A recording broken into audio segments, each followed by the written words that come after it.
Dalam kehidupan masa sekarang, terutama di daerah perkotaan, pilihan antara beli atau sewa rumah menjadi salah satu keputusan besar yang harus diambil banyak orang. Wakil Menteri Perumahan dan Kawasan Permukiman Fachri Hamzah menyatakan adanya kecenderungan masyarakat yang pilih menyewa daripada membeli hunian. Berdasarkan data platform Rumah 123, permintaan rumah yang disewa hingga semester 1 tahun 2025 melonjak tajam daripada permintaan rumah yang dijual. Mengapa sewa rumah lebih baik ketimbang beli rumah? Sudah bersama kami di studio Chief Executive Officer Rumah 123, Wasudewan. Selamat pagi Pak Wasudewan, bagaimana kabar Anda? Baik, terima kasih, selamat pagi. Baik, kalau Pak Sudewan sendiri ini lebih memilih sewa atau beli rumah nih Pak? Mungkin saya karena generasi lebih tua, saya memilih beli ya. Beli ya. Baik Pak, ini kami juga mempunyai data.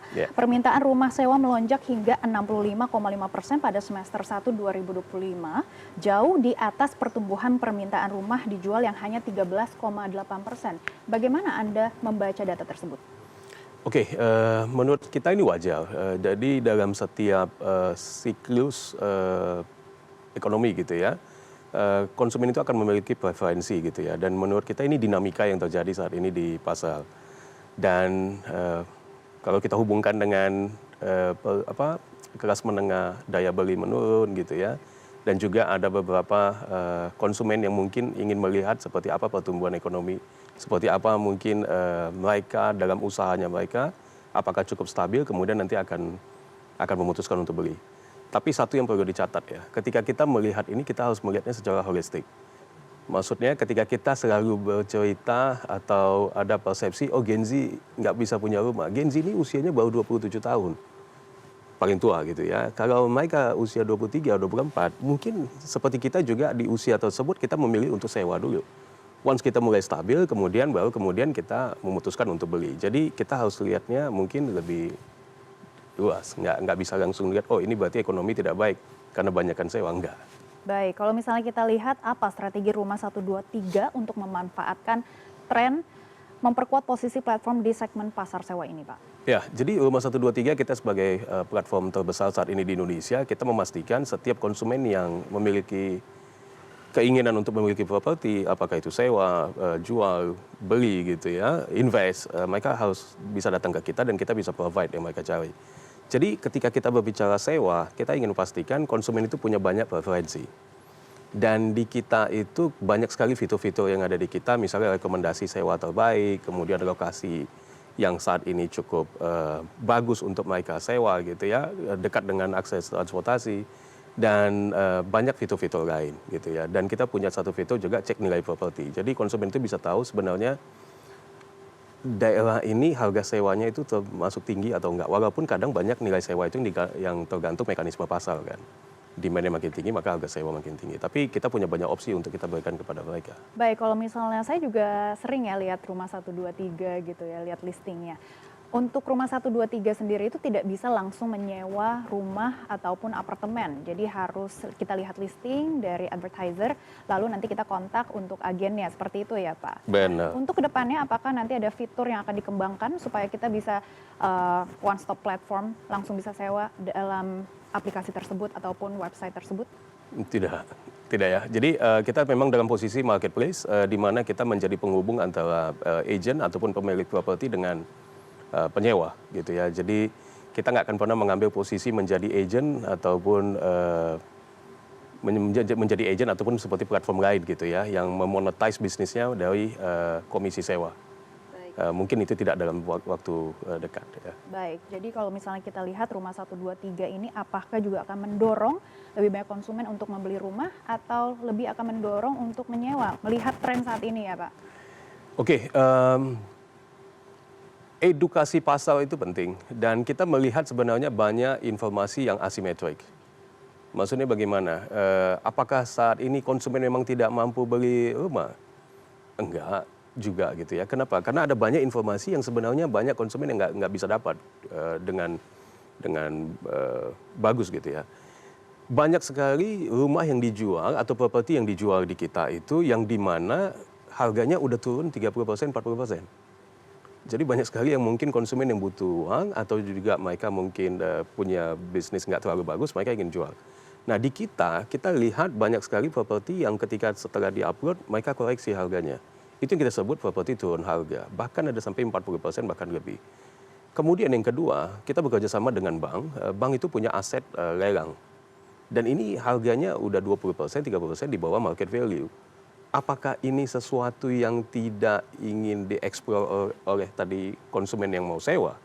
Kalau mereka tahu informasi ini mungkin ya itu juga menarik buat mereka gitu ya. Dan tentunya juga kita berkolaborasi dengan pemerintah gitu ya dan juga stakeholder lain memastikan setiap segmen baik segmen MBL, segmen menengah dan juga segmen atas bisa mendapatkan properti yang sesuai gitu ya dan juga dengan motivasi mereka. Jadi kita dalam posisi yang nggak tendensinya fokus ke sewa atau ke jual. Kita ingin memastikan semua konsumen itu bisa mendapatkan apa yang mereka cari, tergantung preferensi mereka apa. Baik, kalau misalnya kita lihat sebenarnya untuk pasar jual beli ini, khususnya untuk investor, sebenarnya tim riset Rumah 123 juga pernah menyoroti peluang ya bagi investor properti untuk mendapatkan pendapatan pasif dari pasar sewa yang semakin menarik begitu ya kalau misalnya kita lihat. Apakah Rumah 123 juga berencana meluncurkan inisiatif ataupun kampanye khusus untuk menarik lebih banyak investor ke platform? Ya, Mungkin bisa dikasih tahu juga ke pemirsa terkait dengan ROI ya. saat ini supaya lebih menarik lagi mungkin. Baik. Jadi kalau rata-rata average nilai sewa itu sekitar 4-5%, tergantung, sekali lagi tergantung daerah ya. Semakin tinggi demand-nya mungkin nilai sewanya bisa semakin tinggi. Jadi ROI-nya ini sekitar 4 Yield sampai ya, 5. kita sebutnya Oke, yield ya, 4. sekitar 4-5%. Average-nya mungkin 3-5%. Baik, baik, baik. Tapi ini juga ada apresiasi dari properti tersebut. Betul, capital gain ya kan. Nah, kemudian tapi kalau kita lihat di Bali, ya Bali agak unik karena peminatnya bukan cuma orang Indonesia, tapi juga banyak sekali dari foreigner. Bali itu banyak sekali yang double digit, tergantung lokasi lagi gitu ya. Boleh sebut Pak mungkin spill dikit. Ada yang berani garansi sampai 12%, ada yang berani garansi sampai 18%, ada yang berani garansi 15% net setelah dipotong rental manajemen. Di kawasan mana aja nih? Canggu atau? Canggu cukup bagus gitu ya. Cuman kan kita ngelihat beberapa daerah di Canggu saat ini cukup padat gitu ya. Nah ini bergeser kemana? Bergesernya ke Uluwatu. Uluwatu. Bergesernya kemana? Mungkin daerah-daerah lain gitu ya. Jadi banyak sekali informasi itu ada di Rumah 123. Nanti mungkin boleh Itu cek Rumah villa-villa 123. ya, Pak? Banyak kan villa. Villa. 2-3 bedroom atau lebih besar? Villa? Tergantung ada satu bedroom juga banyak gitu. 15% ini sangat Menarik, menjanjikan. sangat menjanjikan. Apalagi Bali ya, never die. Ya, dan uniknya permintaannya cukup tinggi walaupun dan permintaan dari luar negeri juga cukup tinggi walaupun status kepemilikannya leasehold. Jadi marketnya cukup unik. Jadi keinginan orang untuk tinggal di sana buat retirement atau apa cukup tinggi gitu ya. Dan itu mereka just oke nggak apa-apa saya nggak punya kepemilikan penuh 25 tahun setelah itu berpanjang juga masih oke gitu. Nah ini yang buat kita perlu edukasi. Investor pilihannya banyak. Punya uang 3 miliar, misalnya investor apakah mau invest di ruko, di rumah, apartemen, atau villa di Bali. Nah, di mana bisa dapat informasi detail mengenai ROI? Rumah 123, mereka bisa dapatkan itu. Kalau di Jakarta sendiri, yield-nya kira-kira berapa persen? Tergantung ya, tadi ada 3-5%. Tapi saya pribadi punya pengalaman, saya punya properti di BSD, saya bisa dapat sampai 6%. Walaupun sekarang mungkin untuk dapatin 6%, 3 tahun yang lalu gitu ya. Kita harus menemukan ataupun mengubah konsep daripada properti kita. Ketika kita menyewakan dengan furnish atau tanpa furnish, ini kan nilainya beda. Jadi ketika kita bermain dengan desain dan lain-lain, itu mungkin nilainya juga bisa berbeda. Selain lokasi. Baik, mungkin kita juga ingin mengetahui terkait dengan daya beli masyarakat saat ini. Dan juga angka-angka yang Anda lihat begitu ya dari Rumah 123, ini seperti apa Pak? Apakah mereka memang masih kuat untuk membeli properti atau masih ada dorongan yang harus dikuatkan oleh pemerintah? Support dari pemerintah kita lihat cukup bagus ya dengan adanya PPNDTP di mana itu sekarang diperpanjang sampai akhir tahun gitu ya. Saya pikir tanpa PPNDTP mungkin kita nggak akan bisa melihat kontraksi yang cukup bagus gitu ya. Jadi mungkin akan banyak properti baru yang akan mandek gitu ya. Karena 11% itu nilainya kan cukup lumayan ya 220 juta gitu kan di 2 miliar. Jadi support pemerintah baik dari PPNDTP kemudian tanpa DP gitu ya dan juga insentif lain gitu. Jadi ini sangat bagus dan ini harusnya udah bisa sangat membantu kelas menengah dan bawah. Kita melihat tren ini bergeser gitu ya 2024-2025 di mana sekarang market 1 sampai 3 miliar ini yang kita nggak mengcapture transaksi. Tapi kita mengcapture inquiries dan juga traffic. Ini yang sekarang marketnya cukup terasa menurun gitu ya. Tapi di atas 5 miliar dan di bawah 1 miliar ini pertumbuhannya cukup bagus gitu. Jadi market menengah ke bawah dan market atas, nah ini bertumbuh gitu. Apakah sekarang lebih banyak orang yang beli properti lebih mahal gitu ya? Kenapa? Karena market atas itu kan somehow mungkin kita sebutnya anti krisis ya. Mereka punya cukup banyak uang untuk selalu bisa berinvestasi. Dan buat mereka investasi properti adalah salah satu yang sangat menjanjikan. Mungkin mereka tadi yang beli properti untuk bisa disewakan. Dan market bawah ini, kebutuhan basic itu kan salah satunya properti. Mereka harus punya, kenapa? Mudah berkeluarga harus punya properti gitu. Jadi apapun akan diusahakan dan untungnya pemerintah masuk di sana untuk bisa bantu. Tapi yang kita lihat bergesernya adalah 1 sampai 3 ini yang saat ini memang cukup tough. Baik, kalau misalnya kita lihat dari data Rumah 123, memang proporsi inquiries rumah sewa meningkat dari 51,2% pada Mei menjadi 52,3% pada Juni 2025. Apakah ini memang sudah harus ada instrumen ataupun insentif tertentu yang diberikan untuk masyarakat juga bisa membeli rumah? Tadi Anda juga sudah bilang mempunyai rumah ini adalah kebutuhan yang sangat basic ya untuk keluarga dan untuk diri sendiri dan keamanan dan kenyamanan. Bagaimana Anda melihat data-data ini? Memang benar, ada kenaikan dari 51,2 menjadi 52,3. Tapi kita melihat proporsi minat terhadap dijual juga masih tinggi, ya 47 sampai 49%. Menyewa ataupun membeli, kita pikir ini akan jalan beriringan. Ya, proporsinya mungkin akan ups and down, gitu ya.